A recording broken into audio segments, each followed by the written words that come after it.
ବିକ୍ରମ ପଣ୍ଡା ହେଲେ ଗଞ୍ଜାମ ଜିଲ୍ଲା ବିଜେଡି ସଭାପତି। ଗଞ୍ଜାମ ଜିଲ୍ଲା ବିଜୁ ଜନତା ଦଳର ସଭାପତି ଭାବେ ଚୟନ ହୋଇଛନ୍ତି ପୂର୍ବତନ ବିଧାୟକ ବିକ୍ରମ ପଣ୍ଡା। ବିଜେଡି ସୁପ୍ରିମୋ ନବୀନ ପଟ୍ଟନାୟକ ବିକ୍ରମଙ୍କୁ ଗଞ୍ଜାମ ଜିଲ୍ଲା ଭଳି ଏକ ବୃହତ ଜିଲ୍ଲାର ଦାୟିତ୍ୱଭାର ଦେଇଛନ୍ତି। ସୂଚନା ଥାଉ କି ବିଜେଡି ଗଡ଼ ଭାବେ ପରିଚିତ ଗଞ୍ଜାମ ଜିଲ୍ଲାରେ 13ଟି ବିଧାନସଭା, 2ଟି ଲୋକସଭା କ୍ଷେତ୍ର ସହ 22ଟି ବ୍ଲକ, 16ଟି ଏନ୍ଏସ୍, ଗୋଟିଏ ପୌର ପରିଷଦ ସହ ବ୍ରହ୍ମପୁର ମହାନଗର ନିଗମ ରହିଛି। ପୂର୍ବରୁ ଜିଲ୍ଲା ବିଜେଡି ଦଖଲରେ ରହିଥିବା ବେଳେ ବିଜେଡି ସୁପ୍ରିମୋ ନବୀନ ପଟ୍ଟନାୟକଙ୍କ ଗଞ୍ଜାମ ହିଞ୍ଜଳିରୁ ଲଗାତାର ଭାବେ ବିଜୟୀ ହୋଇ ଆସୁଛନ୍ତି। ନବୀନ ବାବୁଙ୍କ ଜିଲ୍ଲା ହୋଇଥିବାରୁ ଦଳର ସଂଗଠନକୁ ସୁଦୃଢ଼ କରିବା ବିକ୍ରମଙ୍କ ପାଇଁ ହେବ ବଡ଼ ଚ୍ୟାଲେଞ୍ଜ। ଗତ ସାଧାରଣ ନିର୍ବାଚନରେ ବିଜେଡି ଦଖଲରେ ଥିବା ଗଞ୍ଜାମ ବିଜେପି ହାତକୁ ଯାଇଛି। ବିଧାୟକ ସାଂସଦ ବିଜେପିର ହୋଇଥିବା ବେଳେ ତଳ ସ୍ତରର ଜନପ୍ରତିନିଧିମାନେ ବିଜୁ ଜନତା ଦଳରେ ରହିଛନ୍ତି। ପ୍ରାୟ ବ୍ଲକ ଓ ଏନ୍ଏସ୍ସି ବିଜେଡି ଅକ୍ତିଆରରେ ରହିଛି। ତେଣୁ ଆଗାମୀ ଦିନରେ ସମସ୍ତଙ୍କୁ ଏକାଠି କରି ବିଜୁ ଜନତା ଦଳକୁ ମଜବୁତ କରିବା ମୋର ପ୍ରାଥମିକତା ରହିବ ବୋଲି ନୂତନ ଜିଲ୍ଲା ସଭାପତି ଶ୍ରୀ ପଣ୍ଡା କହିଛନ୍ତି। ଦାୟିତ୍ୱ ମିଳିବାରେ ସୁପ୍ରିମୋ ନବୀନ ପଟ୍ଟନାୟକ ଗଞ୍ଜାମ ଜିଲ୍ଲା ବିଜେଡି ପର୍ଯ୍ୟବେକ୍ଷକ ତଥା ପୂର୍ବତନ ମନ୍ତ୍ରୀ ସଞ୍ଜୟ ଦାସ ବର୍ମା, ପୂର୍ବତନ କେନ୍ଦ୍ରମନ୍ତ୍ରୀ ଚନ୍ଦ୍ରଶେଖର ସାହୁଙ୍କ ସମସ୍ତ ପୂର୍ବତନ ବିଧାୟକ ଦଳର ବରିଷ୍ଠ ନେତା, ବିଜୁ ଜନତା ଦଳର ଯୁବ ଛାତ୍ର ଓ ମହିଳା କର୍ମକର୍ତ୍ତାଙ୍କୁ ସେ ଶୁଭେଚ୍ଛା ଜଣାଇଛନ୍ତି। ବିଜୁ ଜନତା ଦଳ ପକ୍ଷରୁ ଘୋଷଣା ପରେ ଶ୍ରୀ ପଣ୍ଡାଙ୍କ ବ୍ରହ୍ମପୁର ଗଜପତି ନଗରସ୍ଥିତ ବାସଭବନରେ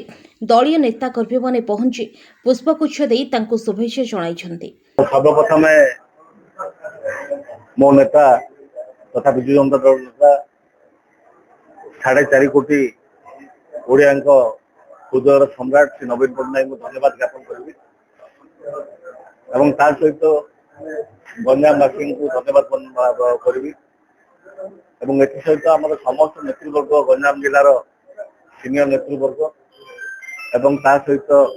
ସମସ୍ତ ଯୁବ ଛାତ୍ର ଏବଂ ମହିଳା ସଂଗଠନର ନେତା ନେତ୍ରୀମାନଙ୍କୁ ସମସ୍ତଙ୍କର ସହମତି କ୍ରମେ ଏବଂ ସମସ୍ତଙ୍କ ସହଯୋଗରେ ଆଜି ନବୀନ ବାବୁ ମୋତେ ମନୋନୀତ କରିଛନ୍ତି ଏବଂ ମୋ ଉପରେ ଆସ୍ଥା ପ୍ରକଟ କରିଛନ୍ତି ଏବଂ ନିଶ୍ଚିତ ଭାବେ ନବୀନ ବାବୁ ଯୋଉ କଥା କହନ୍ତି ଆମେ ସେ କଥାକୁ ନିର୍ଦ୍ଦେଶକୁ ମାନି ଚଳି ଆସିଛୁ ଏବଂ ଆମେ ସମସ୍ତଙ୍କର ମିଳିତ ଉଦ୍ୟମରେ ଗଞ୍ଜାମ ଜିଲ୍ଲା ଆମେ ଯୋଉଭଳି ଭାବେ ପୂର୍ବରୁ କାର୍ଯ୍ୟ କରି ଆସିଛୁ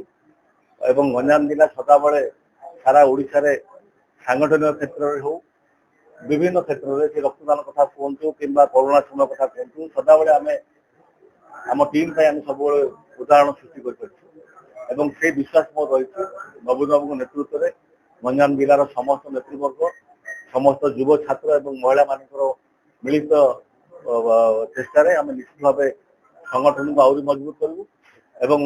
ବିରୋଧୀ ଦଳର ଭୂମିକା ଆମେ ନିଷ୍ଠାପର ଭାବେ କରିବୁ, ଏ ବିଶ୍ୱାସ ଆମର ରହିଛି। ଦେଖନ୍ତୁ, ନବୀନ ବାବୁଙ୍କ ନେତୃତ୍ୱରେ ଦଳ ସଂଗଠିତ ହୋଇ ରହିଛି। ଆମ ପାଇଁ ବିଶେଷ ଚ୍ୟାଲେଞ୍ଜ ନାହିଁ, କାରଣ ଆପଣମାନେ ଜାଣନ୍ତି ଗଞ୍ଜାମ ଜିଲ୍ଲାରେ ହଉଛି ଖୋଦ୍ ଆମର ନେତାଙ୍କର ଜିଲ୍ଲା ଏବଂ ସଦାବେଳେ ଗଞ୍ଜାମ ଜିଲ୍ଲାକୁ ସେ ଫୋକସ କରି ଆସିଛନ୍ତି ଏବଂ ବିଭିନ୍ନ ସମୟରେ ମଧ୍ୟ ଗଞ୍ଜାମ ଜିଲ୍ଲା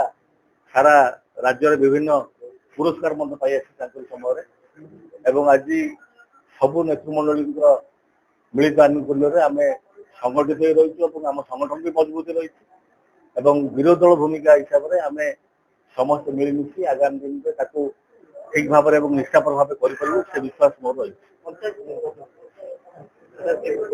ଦେଖନ୍ତୁ, ବର୍ତ୍ତମାନ ସମସ୍ତ ପଞ୍ଚାୟତରେ 80ରୁ ଉର୍ଦ୍ଧ୍ୱ ଲୋକାଲ ବଡିରେ ସରପଞ୍ଚ, ସମିତି ସଭ୍ୟ, ଜିଲ୍ଲା ପରିଷଦ, କର୍ପୋରେଟର, କାଉନସିଲର ସମସ୍ତେ ବିଜୁ ଜନତା ଦଳ ରହିଛନ୍ତି ଏବଂ ବର୍ତ୍ତମାନ କ୍ଷୋଭ ଏବଂ ଦୁଃଖର ବିଷୟ ହେଉଛି ବର୍ତ୍ତମାନ ଆମେ ଯାହା ପାଇବା କଥା ସରକାରଙ୍କ ତରଫରୁ ଯୋଉ ସହଯୋଗ ପାଇବା କଥା ସେ ସହଯୋଗ ବର୍ତ୍ତମାନ ଆମେ ପାଇପାରୁନାହାନ୍ତି। ଦୀର୍ଘ ବର୍ଷେ 3 ମାସ 4 ମାସର ସରକାର ପଇସା ଦେବାରେ, ଡେଭଲପମେଣ୍ଟ ପାଇଁ ପଇସା ଦେବାରେ ବିଫଳ ହୋଇଛନ୍ତି, ଯାହାଦ୍ୱାରା କି ଯୋଉ କାର୍ଯ୍ୟକ୍ରମ ନବୀନ ବାବୁଙ୍କ ସମୟ ରହିଥିଲା ସେ କାମକୁ ବର୍ତ୍ତମାନ ମେଣ୍ଟେନାନ୍ସ ଧରି ନିଅନ୍ତୁ, ରାସ୍ତା ଗୋଟେ ଠିକ ଭାବରେ ମେଣ୍ଟେନ ହେଇପାରୁନି ଏବଂ ନବୀନ ବାବୁଙ୍କ ସମୟରେ ଯୋଉ କାର୍ଯ୍ୟକ୍ରମ ହେଇଥିଲା ସେ ବର୍ତ୍ତମାନ ଆଉ ତାକୁ ଦେଖିବା ପାଇଁ ନାହିଁ। ସ୍କୁଲ କଥା କୁହନ୍ତୁ, 5T ମାଧ୍ୟମରେ ଆମେ ଯୋଉ ଯେତେ ସ୍କୁଲ କରିଥିଲେ, ଆମେ ଗଞ୍ଜାମ ଜିଲ୍ଲାରେ ହସ୍ପିଟାଲ ଦେଖନ୍ତୁ, କ୍ୟାନ୍ସର ହସ୍ପିଟାଲ ଏତେ ବଡ ହସ୍ପିଟାଲ ଗୋଟେ ହଉଥିଲା ସେ ବର୍ତ୍ତମାନ ତାର କାମ ଠପ୍ ହେଇ ରହିଛି। ଆଉଟଡୋର ପାଇଁ ପଇସା ଆସିଥିଲା, आउटडोर को भंगा जाए नूतन आउटडोर करा इनडोर पर पैसा आसाला बर्तमान से कार्यक्रम दीर्घ 17 मास हो गला प्राय किसी काम होनी कौटी माटी सुराटे पड़ूनी से समय ब्लॉक रे ए सरकार के तरफ सहयोग किसी ना पंचायत निर्वाचन कथा कहली लोक मैंने समस्त जानी सारे जे ये सरकार सरकार चलवाड़े विफल होती जोटा सब मौलिक सुविधा लोक देवा कथा स्वास्थ्य शिक्षा और गमनागमन और आईन श्रृंखला ये चारोटी क्षेत्र में सरकार माने चरम अवहेला कर जो आज गंजाम जिला आईन श्रृंखला व्यवस्था पूरा भुशुड़ी जाए प्रत्येक दिन हत्या डकायती गण दुष्कर्म और नारी मान निर्यातना बढ़िबार लगी आज जो कथा भारतीय जनता पार्टी जो स्लोगान दे आसते आम ओडिशा को 1 नंबर राज्य में परिणत करूँ आज ओडिशा अपराध क्षेत्र में अपराध घटबार 1 नंबर होगा जाऊँ आप देखिए 2 दिन गंजाम जिलार प्रतिनिधि रूपी बेहरा रिपोर्ट लोकल न्यूज 7।